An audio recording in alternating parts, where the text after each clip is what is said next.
Salam sepak bola, salam sehat dan salam sejahtera kepada teman-teman netizen yang 5B dan juga 3P. Apa singkatan dari 5B dan 3P? Tentu teman-teman sudah mengetahuinya dari video-video saya. Sebelumnya yang belum mengetahuinya, silakan Anda bisa menonton video-video saya sebelumnya. Anyway, terima kasih banyak dan salam hormat saya kepada teman-teman yang telah support ke channel YouTube Bola Bung Binder karena kita sudah melampaui 130.000 subscribers. Luar biasa support dari kalian semua dan saya harapkan teruskan teman-teman memberikan komentar-komentar yang positif dan juga counter analisa saya di setiap video yang saya upload. Silakan, asalkan counter analisa tersebut adalah sesuatu dengan berdasarkan data dan fakta dan juga secara bijak.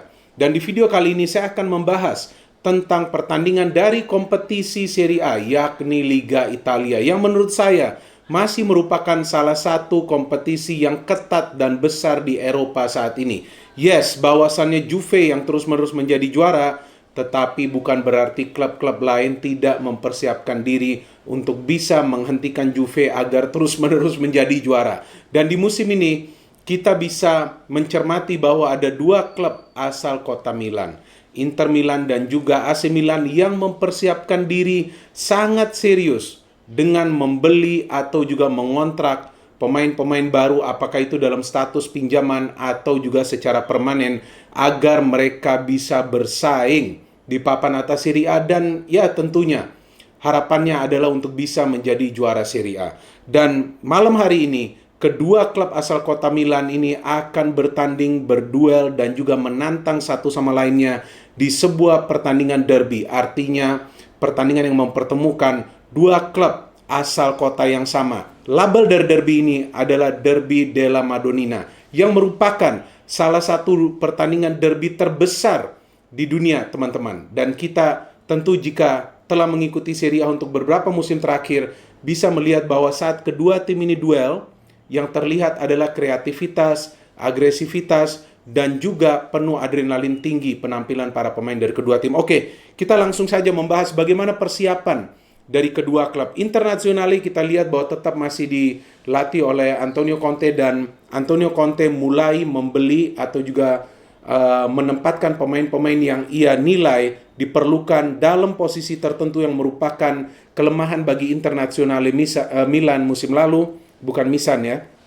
Ya wajar lah kalau kadang-kadang kan saya terselip. Soalnya ini masih pagi nih saya buat video ini. Baru bangun, belum juga sarapan. Anyway, saya nggak mau banyak curhat juga. Jadi ia membeli beberapa pemain baru untuk ditempatkan di beberapa posisi yang menurutnya adalah kelemahan dari Inter musim lalu. Salah satunya adalah di lini tengah yang memang ia tidak cocok dengan Eriksen. Kabarnya Eriksen juga akan segera dilepas nanti di transfer window bulan Januari. Tapi ada Arturo Vidal yang sudah masuk. He's a good player. Tampak sudah nyetel langsung dengan Internazionale Milan. Saya melihat bahwa pemain ini sekarang mulai memberikan sedikit perbedaan dalam urusan menjaga kedalaman lini tengah dari Internazionale Milan.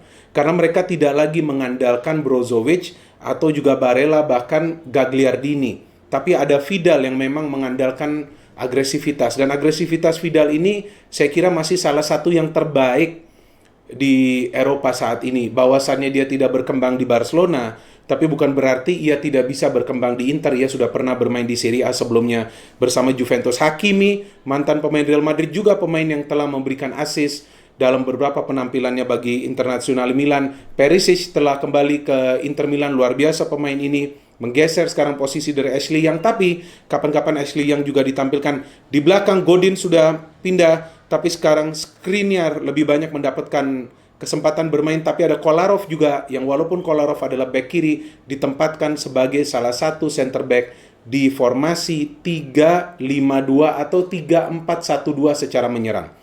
Dan di depan kita sudah tahu duet ML, Martinez dan Lukaku. Ini dua duet yang sudah mencetak total 6 gol digabungkan ya, total 6 gol dalam 3 pertandingan Internazionale Milan, masing-masing mencetak 3 gol.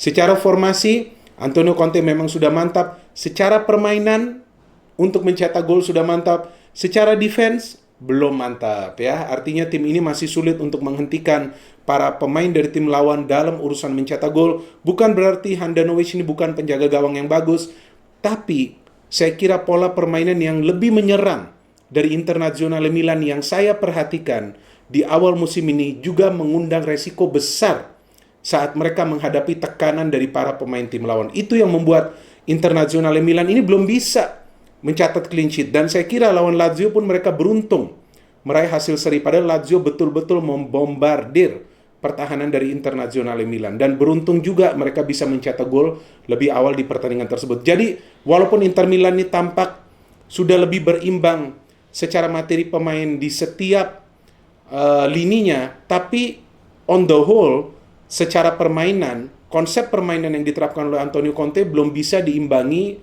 line of defense. Jadi line of defense ini yang maju cukup tinggi, sering kesulitan untuk bisa menghadapi serangan balik dari para pemain tim lawan. Kita tahu bahwa Zlatan saat ini atau musim ini menjadi ikon bagi AC Milan, karena pada saat juga ia gabung ke AC Milan musim lalu, ia bisa merubah spirit, kepercayaan diri, dan juga agresivitas dari para pemain AC Milan, seolah-olah mereka tuh bermain hanya untuk meraih kemenangan dan harus bisa meraih kemenangan. Sehingga mereka juga bisa menang melawan juara musim lalu, yakni Juventus musim lalu. Luar biasa penampilan Zlatan bagi AC Milan, dan secara keseluruhan penampilan dari para pemain AC Milan lain ini terlihat meningkat pesat saat Zlatan sudah bergabung ke AC Milan. Dan Zlatan kembali dikontrak oleh AC Milan untuk jangka waktu 1 musim ini. Ia sudah bisa mencetak gol di pertandingan awal. Sayang ia tidak bisa bermain dalam 2 game karena terpapar virus yang memang saat ini sedang mewabah. Oke, tapi sekarang ia sudah comeback dan ia nyatakan fit 200%. Ngeri gak ini pemain? Bukan 100%, 200% untuk menghadapi Internazionale Milan. Dan musim lalu sebetulnya di pertemuan kedua Milan sudah bisa unggul terlebih dahulu, tapi akhirnya mereka kalah dalam urusan staying power. Karena itu dia, tim dari Antonio Conte ini memang memiliki daya juang tinggi, tapi dalam urusan untuk menahan counter-counter dari pemain tim lawan ini masih belum sempurna. Bagi AC Milan, saya kira mereka telah menambal kekurangan yang terlihat musim lalu. Seperti di double pivot, sekarang mereka sudah ada Tonali. Ya, kita belum tahu apakah Tonali akan dimainkan dari awal atau tidak. Tapi pilihan saya justru jika Tonali bisa bermain dari awal, tentu ini akan memberikan keseimbangan bagi Milan saat mereka ingin build up attack. Jadi mereka tidak perlu langsung memberikan bola ini kepada Calhanoglu yang saya kira akan dijaga ketat di pertandingan ini, apakah itu oleh Vidal atau juga oleh Barella ya. Jadi kita belum tahu nih bagaimana nanti penempatan para pemain bagi AC Milan di formasi Milan yang memang tidak pernah berubah, yakni 4-2-3-1. Dan Milan punya banyak pilihan sebetulnya dalam urusan mencetak gol. Saat Ibra tidak bermain, Leao juga bisa mencetak gol. Jadi artinya bisa juga nanti pemain lain diandalkan untuk mencetak gol. Kita tahu ada Brahim Diaz juga, pemain pinjaman dari Real Madrid. Hakimi, pemain yang sudah dikontrak secara permanen, mantan pemain Real Madrid. Brahim Diaz juga pemain muda mantan pemain Real Madrid. Sepertinya akan head to head nih dengan Hakimi, karena bisa jadi Brahim akan dimainkan di sebelah kiri, artinya ia akan berduel langsung dengan Hakimi. Saelemaekers akan bermain di kanan menurut saya ya, ini hanya versi saya. Calhanoglu harus bermain di belakang Ibra, he's a good passer, asisnya cukup banyak. Ibra akan bermain sebagai frontman atau center forward. Benacer saya kira akan diberikan peluang. Frank Kessie di belakang, Hernandez mantan pemain Real Madrid lagi, Romagnoli saya kira Jair sudah pasti nih dapat satu tempat. Saya tidak tahu Dalot nih sudah bisa bermain atau tidak, tapi sepertinya Calabria, dan di belakang adalah Donnarumma. Dari segi formasi dan juga form, sebetulnya kedua tim ini bisa dikatakan sudah memantapkan pilihan mereka berdasarkan konsep yang diinginkan oleh kedua pelatih. Pioli di AC Milan yang saya kira juga memberikan kontribusinya luar biasa saat mengambil alih Milan. Ia juga tidak memiliki persoalan secara non-teknis dengan Ibrahimovic. Itu sangat penting. Ibra dan juga Pioli memiliki hubungan yang sangat kondusif, dan itu penting agar Ibra tetap bisa fokus pada permainan. Pioli tetap dalam urusan untuk merancang strategi atau taktik bagi timnya. Conte juga sama, tidak memiliki masalah dengan pemain Internazionale Milan lainnya, dan itu sangat penting bagi kedua klub asal Milan ini. Dan berbicara cara permainan kedua klub ini, kita sudah ketahui bahwa mereka akan bermain menyerang, artinya potensi terciptanya banyak gol di pertandingan ini sangat terbuka, dan saya kira itu yang akan terjadi. Pertemuan terakhir musim lalu juga Inter bisa menang dengan skor 4-2, total ada 6 gol, dan kedua tim ini mencetak gol dalam setiap pertandingan mereka musim ini. Menurut saya Walaupun Inter tampak lebih meyakinkan dengan duetnya, dan Milan sepertinya ini banyak pemain baru, mungkin akan sulit lawan tim kuat seperti Inter. Tapi saya memberikan peluang bagi AC Milan untuk bisa meraih kemenangan dalam game ini. Kenapa? Karena sebetulnya dari segi beban tim ini sama sekali tidak memiliki beban sama sekali, apalagi pelatihnya Pioli. Target mereka adalah untuk lolos ke top 4, sehingga di setiap game ia banyak melakukan rotasi, tapi para pemain bermain lepas. Sedikit berbeda dengan Inter.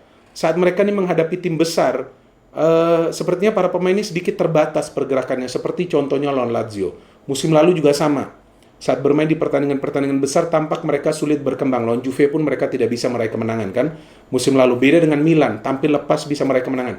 Jadi saya memberikan sedikit peluang bagi AC Milan, 55-45 untuk meraih kemenangan dalam pertandingan ini. Saya hanya bisa memberikan prediksi, segala sesuatunya nanti tergantung dari konsep permainan kedua pelatih, apakah tetap dengan konsep yang sama, dan juga perjuangan dari para pemain. Silakan teman-teman, prediksinya seperti apa, bisa counter prediksi saya di kolom komentar. Dan saya ucapkan banyak terima kasih kepada teman-teman yang telah menyaksikan video ini. No hate, only football, salam sepak bola.